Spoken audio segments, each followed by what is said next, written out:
So hello, everyone. My name is Bernie Schlager. I am Executive Director of the Center for LGBTQ and Gender Studies in Religion at Pacific School of Religion. And welcome to the first Lavender Lunch of our spring semester. You are joining us today to hear the Reverend Blayne Higa speak on It's Okay Not to Be Okay in Affirming Shin Buddhist Spirituality. Just to note that we are recording this lecture and we will be posting it online later, but we will not include in that the chat. So allow me, if you would, to introduce our speaker, and then they will take it away, and there will be time for discussion and questions following Reverend Higa's presentation. So here we go. Reverend Blayne Higa is the resident minister of the Kona Hongwanji Buddhist Temple in Kealakekua, Hawaii. He holds a Master of Divinity degree from the Institute of Buddhist Studies here in Berkeley, California, with a focus on Shin Buddhist ministry and chaplaincy. He previously served as assistant minister of the Kona Hongwanji Buddhist Temple and as assistant chapel for the Pacific Buddhist Academy in Honolulu, Hawaii. Before entering the ministry, Blayne spent over 17 years in state government and nonprofit fundraising. He holds a Master of Public Administration degree as well as a certificate in urban and regional planning, which I told him I thought was very cool, from the University of Hawaii at Manoa. And he received his Bachelor of Arts degree from Willamette University in Salem, Oregon. Reverend Blayne is the co-chair of the Committee on Social Concerns for the Kona Hongwanji Mission of Hawaii.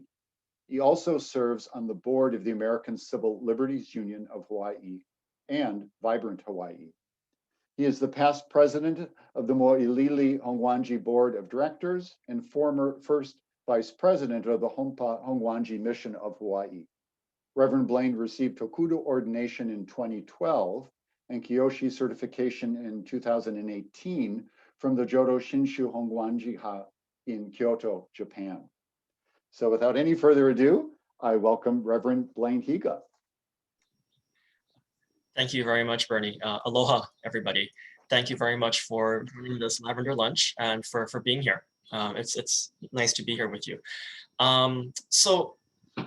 Let me begin actually just by asking, how many people know about Shin Buddhism or are familiar with Jodo Shinshu? A few? Yeah.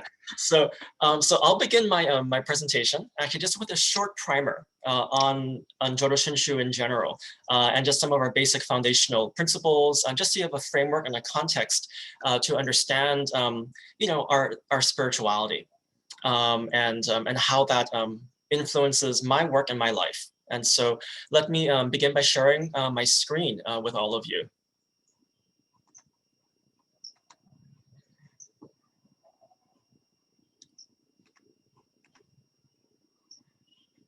So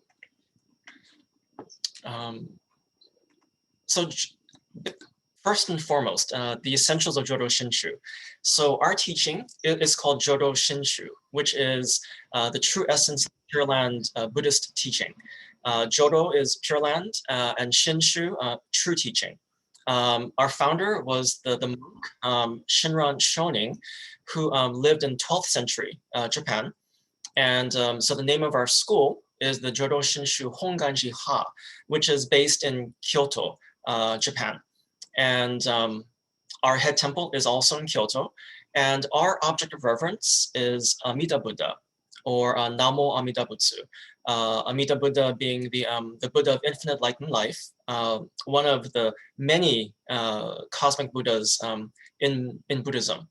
And so we are a Pure Land, Mahayana Pure Land school of Buddhism that originated in Japan.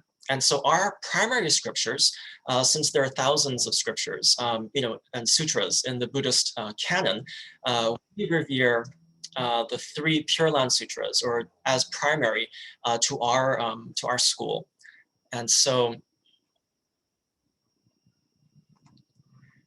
our teaching is attaining the entrusting heart, awakening to the compassion of Amida Tathagata, or Buddha, through the working of the primal vow, we shall walk the path of life, reciting Amida's name, the Nembutsu.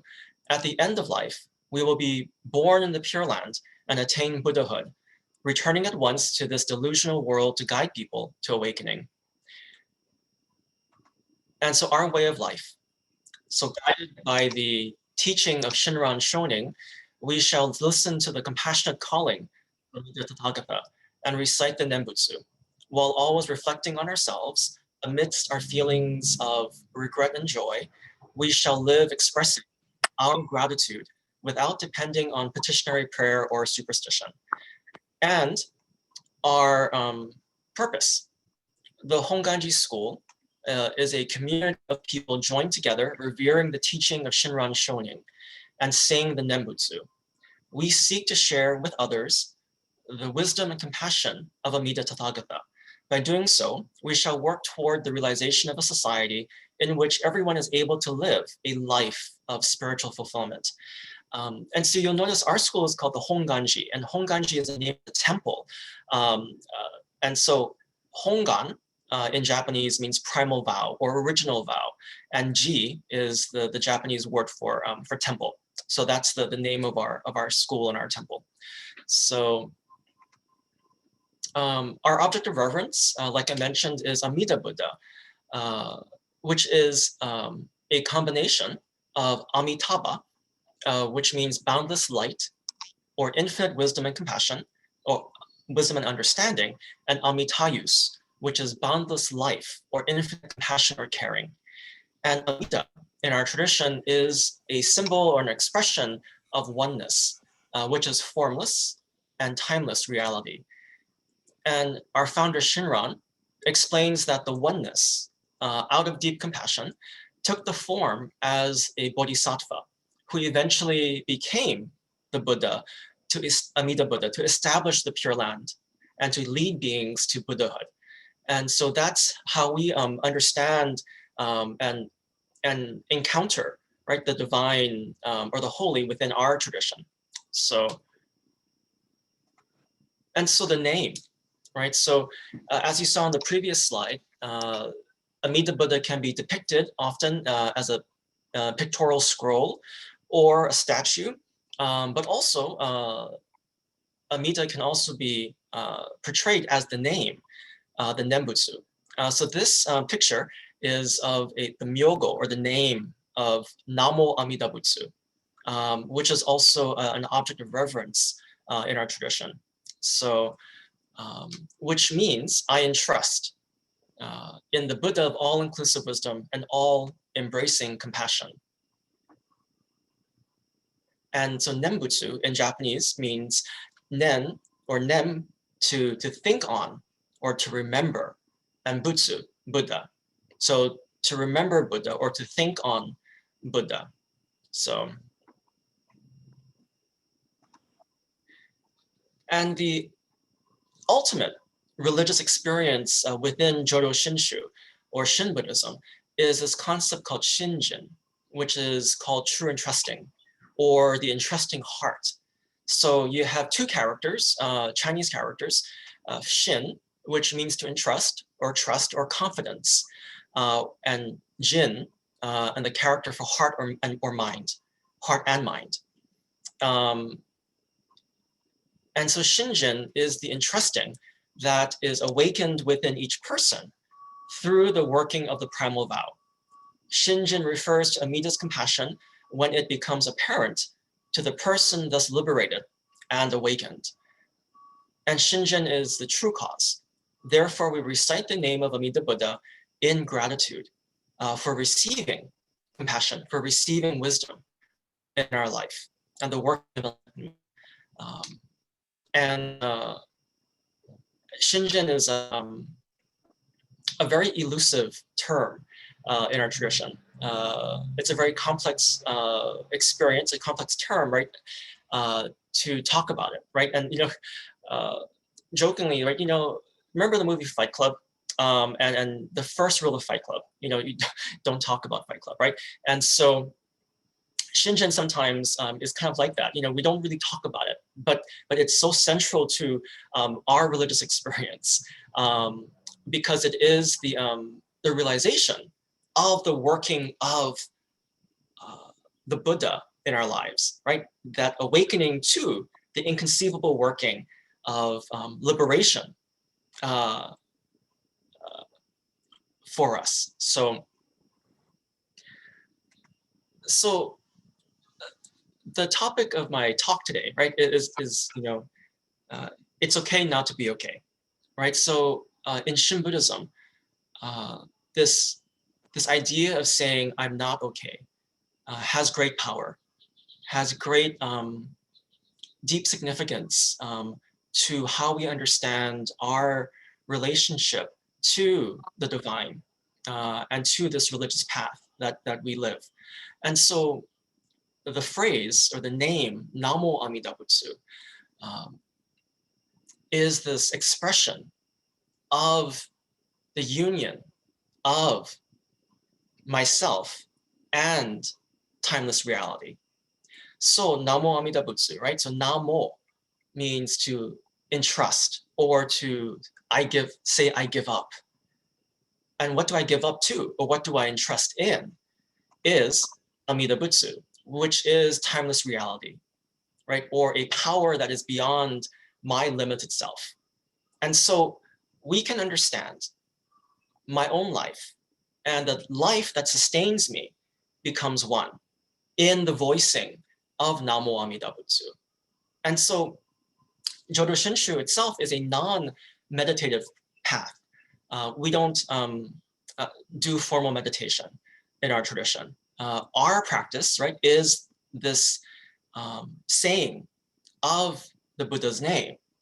But more importantly, deeper actually, is the hearing of the working of Amida Buddha, the calling voice of compassion and wisdom in our lives. And the Nembutsu itself, our recitation of it, is the acknowledgement of receiving this wisdom and compassion, is this acknowledgement of the working of enlightenment in my life.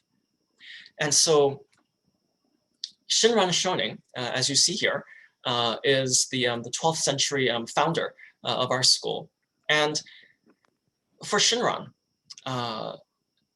he realized that the spiritual journey to perfect awakening in the Pure Land was a journey through imperfection. Shin Buddhist scholar Dr. Taitetsu Uno once described the Pure Land path as taking place by descending into the valley, the shadow of the mountain. Now, he believes that it is in the valley and shadows where Shin spirituality flourishes, because it is where we encounter the dynamic working of Amida's wisdom and compassion. Normally, we think of the spiritual path as ascending a mountain.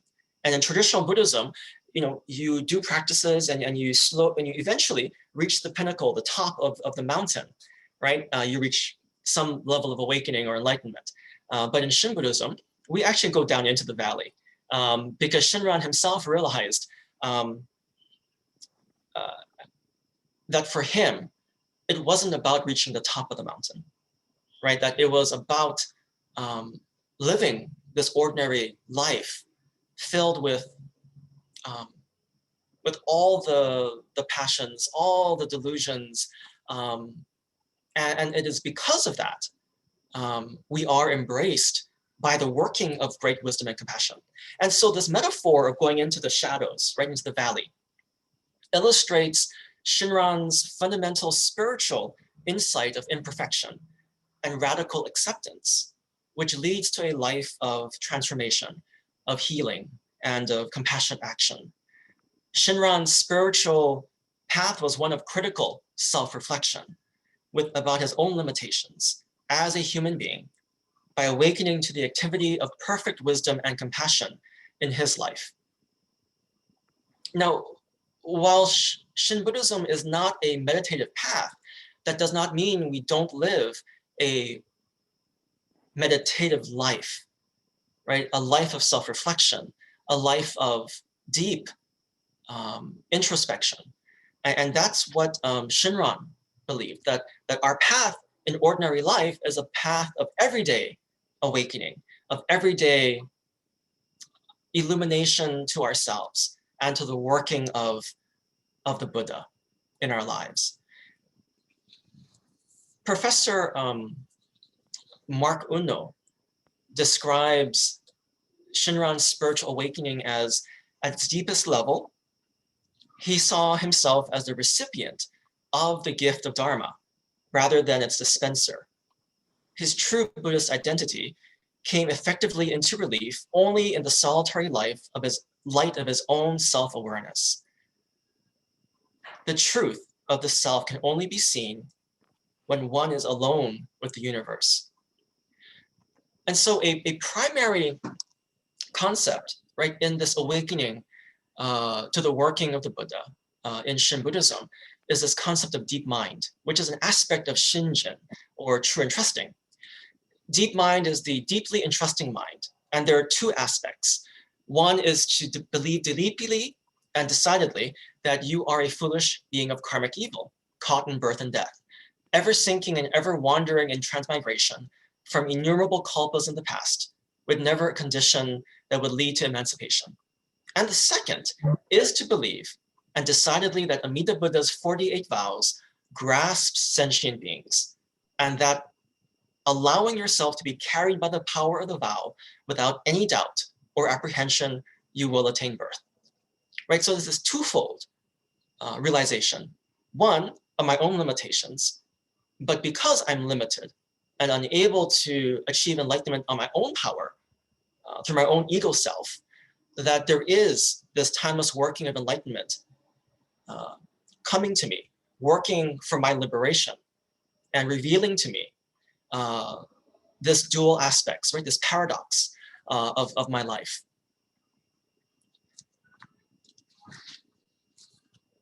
And it was in this realization of Dharma and enlightenment as a gift from Amida Buddha that Shinran saw his full humanness, which served as a foundation for his life.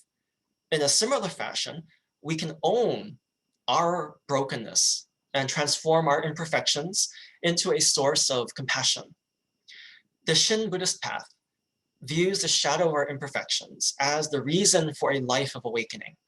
Shinran describes this spiritual process in one of his poems from the collection of the hymns of the Pure Land Masters. He says, obstructions of karmic evil turn into virtues. It is like the relation of ice and water. The more the ice, the more the water. The more the obstructions, the more the virtues. This life of honest self-reflection and transformation is essential to understanding Shinran's view of human nature and of Shin Buddhist spirituality. How does this realization of imperfection function in our life? How does Shin Buddhist spirituality of imperfection lead to a life of transformation and change? So, according to the Reverend Dr. Taitetsu Uno, a very famous Shin Buddhist scholar, he says, this light of Amida Buddha not only illuminates our darkness, it transforms it so that we try our best to be compassionate with a sense of humility and gratitude, mindful of our karmic limitations. Humility arises for having been shown our karma-bound self, yet grateful for the boundless compassion that inspires us to act with a new and vigorous appreciation for life. So Uno's words aptly describes a Shin Buddhist spirituality of imperfection and how it can serve as a foundation for our lives. This dynamic relationship between an individual and Amida Buddha is at the heart of the Shin Buddhist path, which according to Reverend Takamoto Shigaraki, means that the Buddha's great compassion does not exist apart from our realization of our defiled passions and karmic sins. Great compassion exists necessarily when it takes in our karmic sin. This acknowledgement and acceptance of our imperfections is the heart of Shin Buddhism, which opens up the possibility of transformation and healing. Shinran's understanding of human nature and spirituality can be seen in this paradoxical relationship of truly living with our imperfections and limitations every moment of our lives. The karmic burdens realized by Shinran are the fundamental imperfections we all share as human beings. He came to understand that these imperfections are an integral part of who we are, are inseparable from the activity of the sacred in our life. It is only because of our imperfections and rough edges that the sacred exists and is able to embrace us fully. If our lives were perfectly smooth, there would be nothing for the sacred to grasp onto.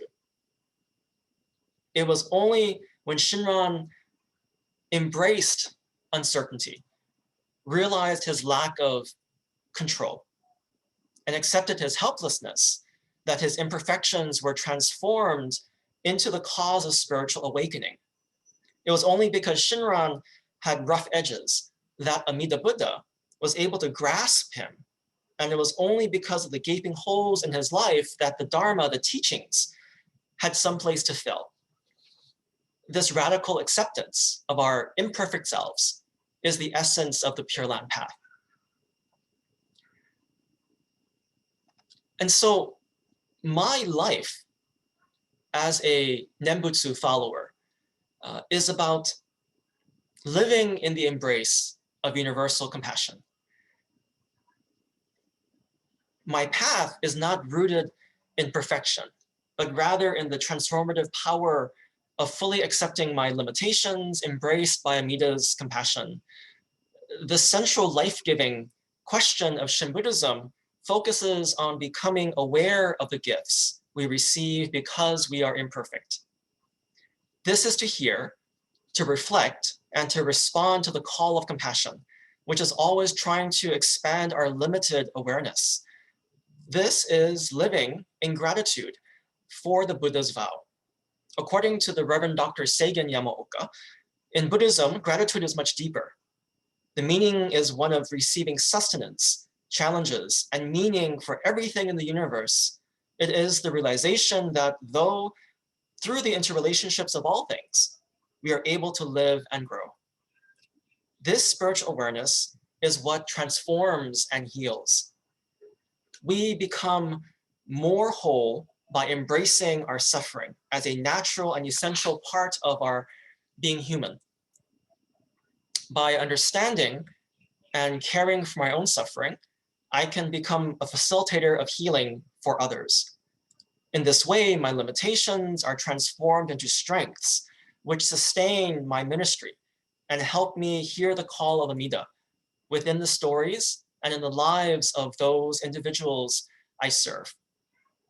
The affirmation of Namo Amida Butsu working in my life is a continual source of spiritual renewal, which replenishes my ability to be of service. This is the dynamic working of Amida's vow, to grasp, never to abandon. This is the activity of wisdom unfolding as compassion, which transforms my brokenness into wholeness. In one of Shinran's writings, he says, he describes this spiritual alchemy, which is catalyzed by Amida's compassion. When we entrust ourselves to the Tathagatha's primal vow, we who are like bits of tiles and pebbles are turned into gold. When we begin to see ourselves in this way, our lives are nurtured and we become more fully aware of our true humanness. Embracing my full humanness then empowers me to live with humility, with gratitude, and compassion for self and others. I am affirmed as a perfectly imperfect human being. Because universal compassion embraces us, we are just as we are. It is ultimately okay to not be okay, right? And for me, being LGBTQ, when I heard about this path of universal compassion, of a non-judgmental, a non-discriminative compassion which embraces me just as I am. That was healing. That was transformative, right? To know that being human, to be perfectly human, to be perfectly imperfect as a human being is the cause of my awakening, is the cause of my liberation and spiritual awakening. That for me was a powerful moment and a powerful way of viewing myself in relationship to the sacred. And so this is why so much of how I understand Shin Buddhism and how I understand my ministry really is a sense of being an imperfect companion to those I care for. I struggle along with my Sangha, with my community, especially right this past year of pandemic. We've all had to reassess our lives and to slow down and to take stock and to reflect on what's most essential. And realizing that I didn't have all the answers to get us through the pandemic. But by coming alongside those I serve as an imperfect companion, we struggled along together, right, as fellow travelers. In the Shin tradition, we talk about this term called ondobo ondogyo, which means fellow traveler, that each of us is on the same journey. And so as fellow travelers, we help each other out in our spiritual path and in the journey of life. And so that's what I've come to appreciate the most, is this way of viewing life in all of its complexities, in all of its paradoxes, with a clear sense of awareness that uncertainty is okay, that doubt is okay, right? That struggling together is okay, because of this fundamental embrace of universal compassion that we understand it to be as Amida Buddha. And so in this picture, you see a onenju, which is actually our prayer beads in Buddhism. And this onenju was made by a dear friend of mine from IBS, Reverend Aki Rogers. And for me, it's a symbol, right, of Amida's universal embrace, that no matter who, what, anything that we are embraced unconditionally by the working of wisdom and compassion. And so let me just show this final slide. And thank you very much for paying attention and for being here and for being part of this Lavender Lunch. And so this is just a gratuitous shot down the road from where I live in Kealakekua. And just, even though it has been cold here for Hawaii, it's been like in the low 60s for us. So I hope all of you are keeping warm wherever you're at. So again, mahalo. And thank you very much for listening. And yeah, let's have a conversation. So. Thank you so much, Blayne.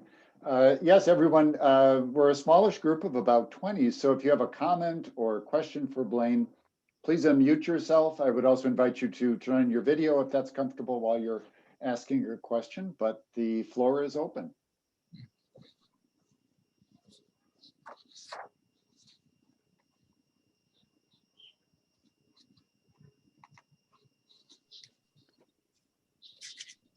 I would like to thank you for sharing your view of wisdom, compassion, and those things we call flaws or imperfections. And I think to have it here at PSR is a delightful addition to what we learn here. That's really all I had to say. Thank you. I also saw in the chat that you had a question or something. So let me read that now. Let me see. So the statement about regarding exalting light, making it a metaphor for and equating it with the awareness about the nature of humans and boundless life. We can actually find that sacredness, that ultimate gratitude for ultimate compassion when we habitually denigrate the dark, the shadow, the night, and all things black. In other words, a flaw or imperfection is neither a flaw nor an imperfection when it is intended to facilitate compassion and realize the universal embrace of wisdom. Absolutely. Yeah, thank you. Yeah, right. And so, right, we often dichotomize, right?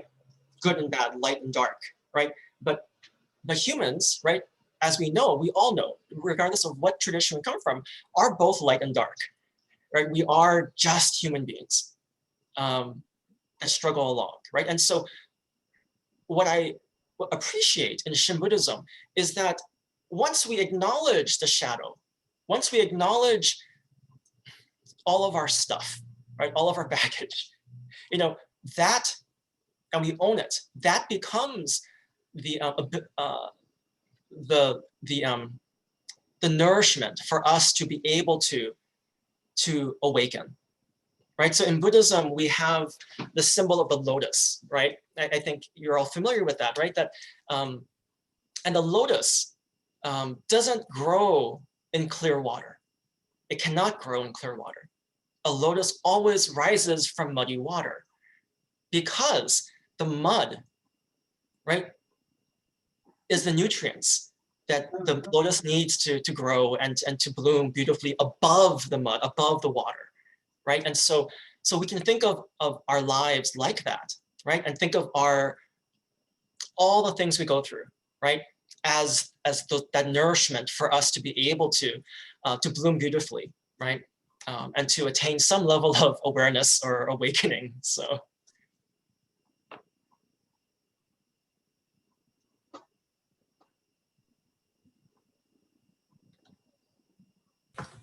My name is Susan. Blayne, if I might ask a question. Oh, I'm sorry, Susan. I'll go and then you. So part of our work here at the Center for LGBTQ Studies in religion, as folks know, is many people come out of backgrounds in Judaism or Christianity, where what are frequently termed, you know, the weapons of sacred writings are used to denigrate people who are other, right? LGBTQ, people of different colors, different cultures. And I understand that the sacred writings of Buddhism are vast as the ocean.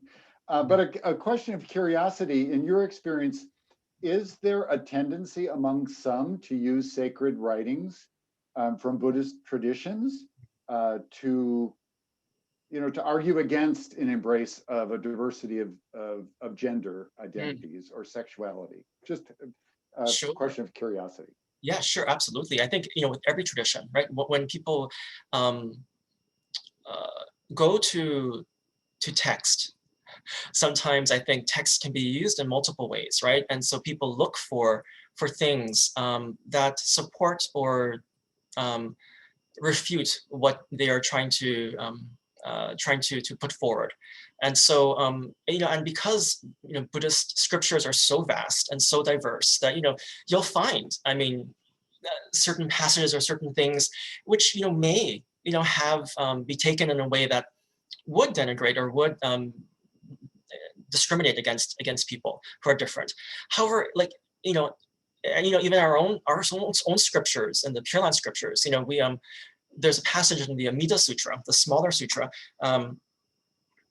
which talks about in the Pure Land, in the realm of enlightenment, you know, there are different lotuses which have different colors, and they shine with different colors, with red and yellow and blue and white, and each of them are affirmed in the Pure Land, right? And so we can understand that to be that in the Pure Land, there is no discrimination in terms of how we are embraced, because each difference is allowed to shine. Each difference is allowed to be. And so, you know, but then there are other references in one of the other Pure Land sutras regarding women, and you know, back in the day when these scriptures were written, you know, women weren't considered suitable for enlightenment or to progress on the path of enlightenment, right? And so there was some problematic, like, you know, passages which talk about how, you know, a woman would need to be transformed or born as a man, reborn as a man, to be able to be enlightened, right? And so, however, right, when we look at that, while that's problematic, right, in today's understanding, back then, right, when the text was first written, you know, in the earliest centuries, that was liberative, right? That there was equating, right, that there was the possibility for enlightenment, right? Because before that, enlightenment was only reserved for men, or for, you know, and so it was this interesting way of dealing with that. And so I think in all religious traditions, you know, we all have, you know, things that we have to kind of relook at, right? As religion evolves, as time moves forward, how do we understand these sacred literatures, right? In our context. So. Thank you. Susan, I'll pin you if you, I'm sorry for jumping in front of you there. That's no problem. Really liked the whole concept of being imperfect, and it's our imperfections and our flaws and our scars that give the spirit a place to grab onto. I resonated with that, and I just wanted to hold that up and draw attention to it, because in a world where everything is black and white or light and dark or smooth and rough, it's nice to know that and to be able to tell other people we don't have to be perfect, that the imperfections are really what make us whole. And teach us compassion. So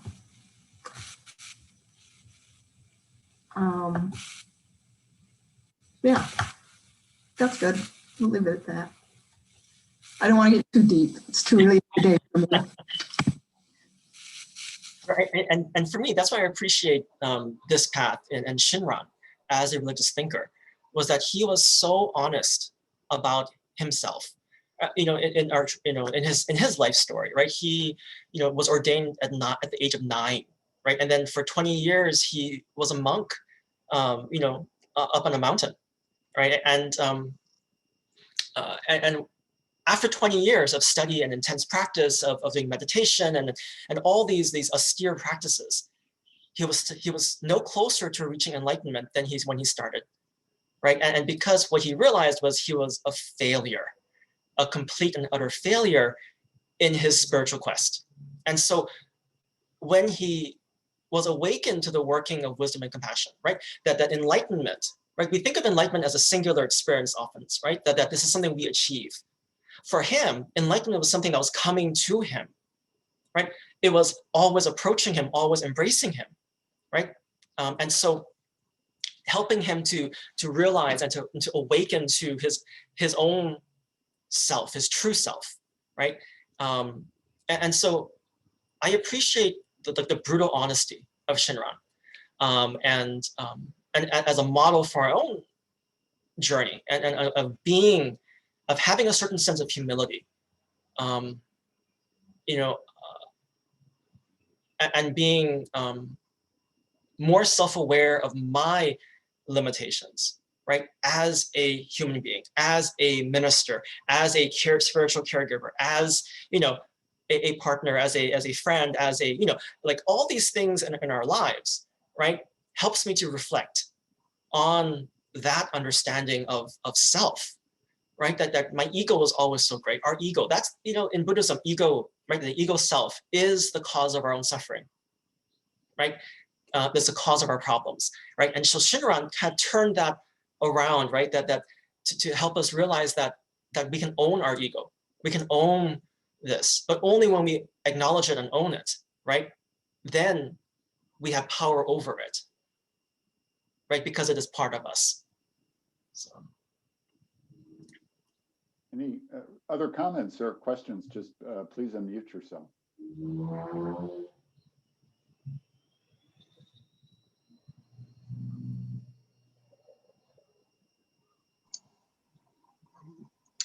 Hi, so I found this talk via Facebook, and I'm very grateful that you opened it up to everyone. And thank you very much for allowing me to attend. But I really needed this in my walk in life and spiritual practice, but also in my own embrace of my own identity. I've had a lot of trouble extending the same compassion to myself that I extend to others.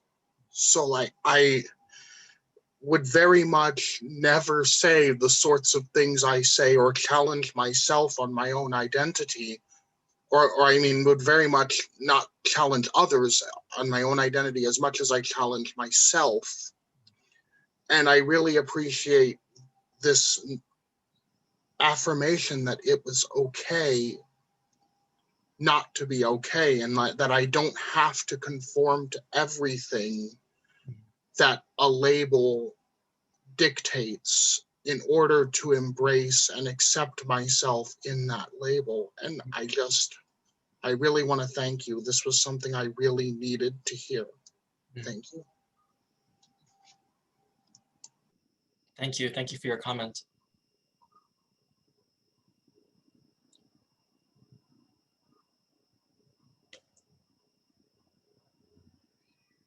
Others, again, please unmute yourself and speak into the group.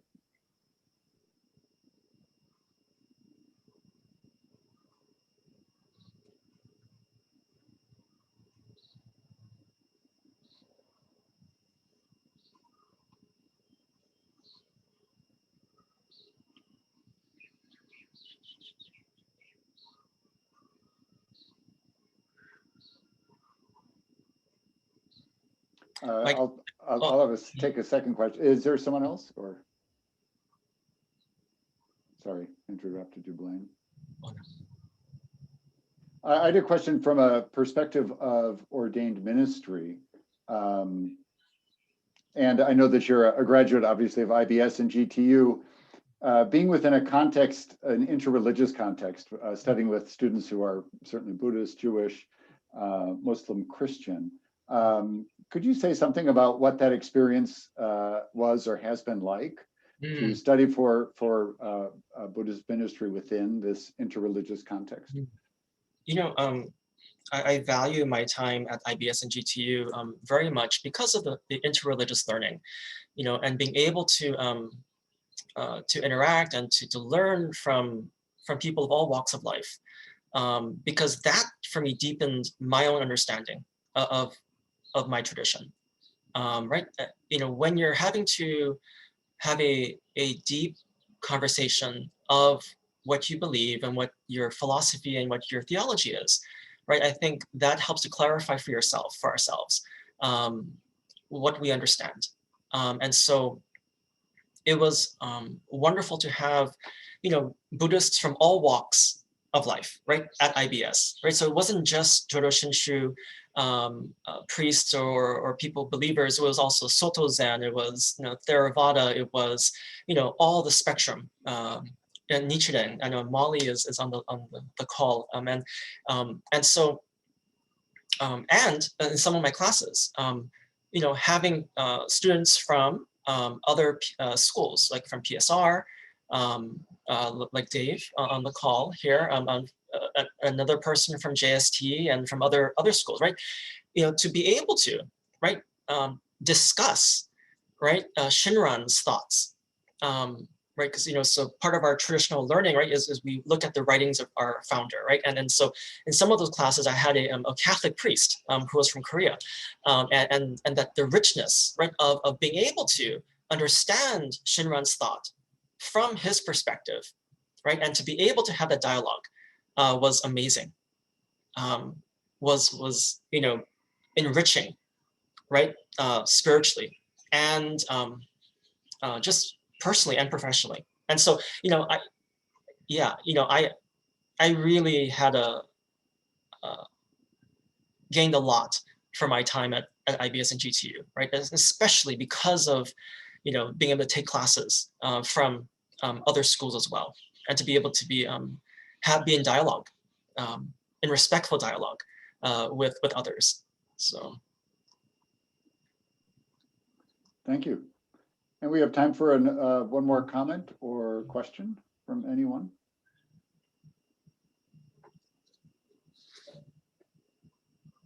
And again, just feel free to unmute yourself and speak into the group.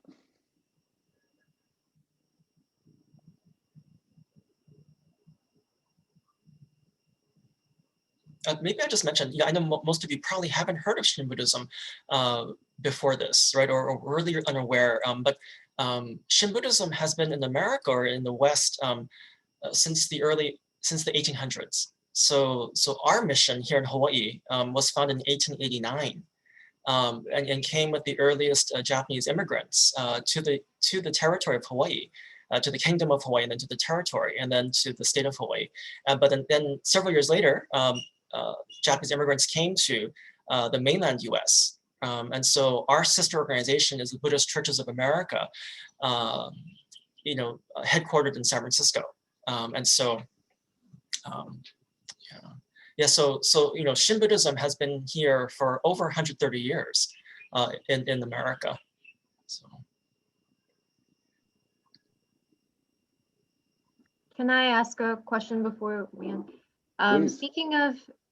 Speaking of interreligious relationships, is that in your tradition something that is actively being pursued, or is it that just kind of random people here and there? I think it's more so random people here and there. I think each minister kind of does things differently, yeah. So, as we all know, but we do actually, as a mission, as organization here, we do a lot of interfaith work. We're part of the Interfaith Alliance of Hawaii here locally. We also do different projects and interfaith work. So as an organization, we've tended to be more proactive and more progressive in terms of interfaith relationships and dialogue locally here. So, yeah. Thank you. Yeah. I first heard about Zen Buddhism from an attorney, actually. Her name was Angela O. And she left her practice, studied for decades, and then came back. They sent her back into the practice of law as a Buddhist priest. I find those combinations of things and perspectives so very important to our survival. Not knowing anything about Buddhism, I was invited to come to sit with them for a week's sort of introduction, if you will, many years ago in Los Angeles. And I was wondering if that kind of work, that interactive work, is still continued along the lines of what Mishun just asked.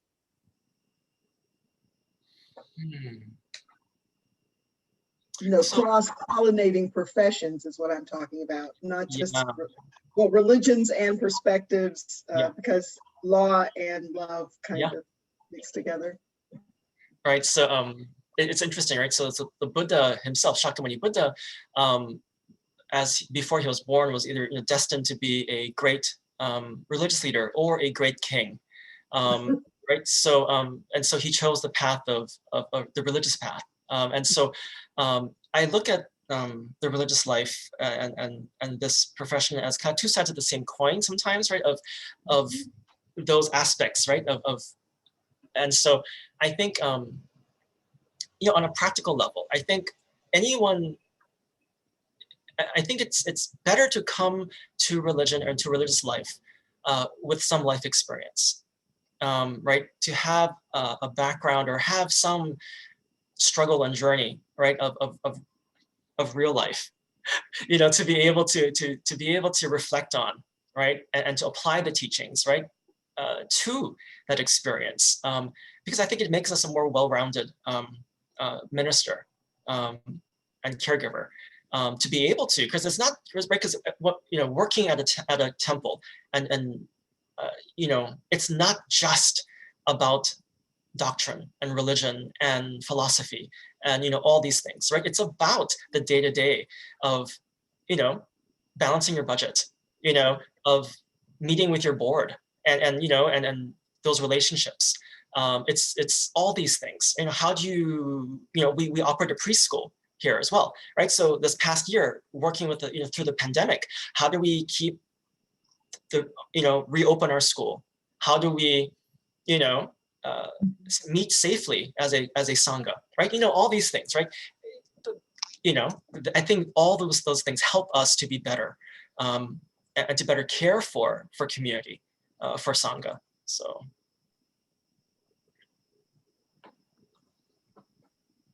Great, thank you so much, Blayne.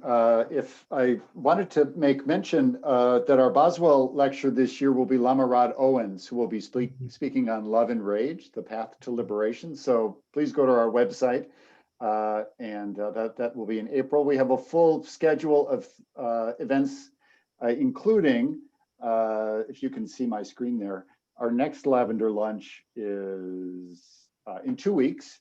And we have a PSR alum, Desiree Fontenot, who will be speaking on queer ecologies and climate justice. So I invite you to join us for that. And again, thank you, Blayne, for inaugurating our first lunch of 2021. And thank you, everyone, for joining us. Thank you, everybody.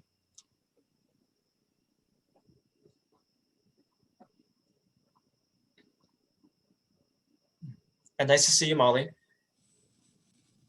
And Dave. Thank you. Thank you, Susan.